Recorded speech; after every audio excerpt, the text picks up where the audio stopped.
कोलकाता का इतिहास साल 1690 में ब्रिटिश ईस्ट इंडिया कंपनी के एक अधिकारी जाब चारनोक द्वारा यहाँ पर एक व्यापार चौकी की स्थापना से शुरू होता है।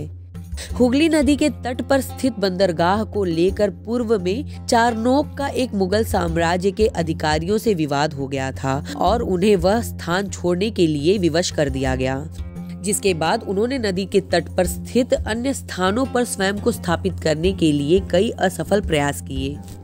भारत की बौद्धिक राजधानी माना जाने वाला कोलकाता ब्रिटिश शासन के दौरान ब्रिटिश भारत की राजधानी थी। कोलकाता को लंदन के बाद ब्रिटिश एम्पायर का दूसरा सबसे बड़ा शहर माना जाता था। इस शहर को किसी जमाने में पूरब का मोती पुकारा जाता था। अंग्रेज इसे भले ही कैलकाटा पुकारते थे, लेकिन बंगाल और बांग्ला में इसे हमेशा से कोलकाता या कोलिकाता के नाम से ही पुकारा जाता रहा, जबकि हिंदी भाषी इसे कलकत्ता और कलकत्ते के नाम से पुकारते रहे हैं। साल 1757 के बाद से इस शहर पर पूरी तरह से अंग्रेजों का प्रभुत्व स्थापित हो गया था और साल 1850 के बाद इस शहर का तेजी से औद्योगिक विकास होना शुरू हुआ।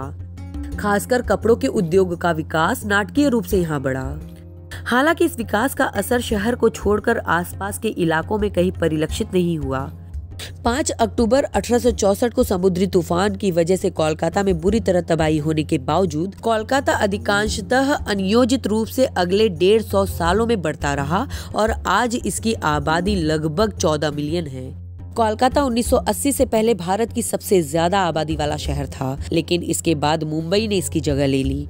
भारत की आजादी के समय 1947 में और 1971 में भारत पाकिस्तान युद्ध के बाद पूर्वी बंगाल, जो अब बांग्लादेश है, वहां से यहाँ शरणार्थियों की बाढ़ आ गई, जिसने इस शहर की अर्थव्यवस्था को बुरी तरह से झकझोर दिया।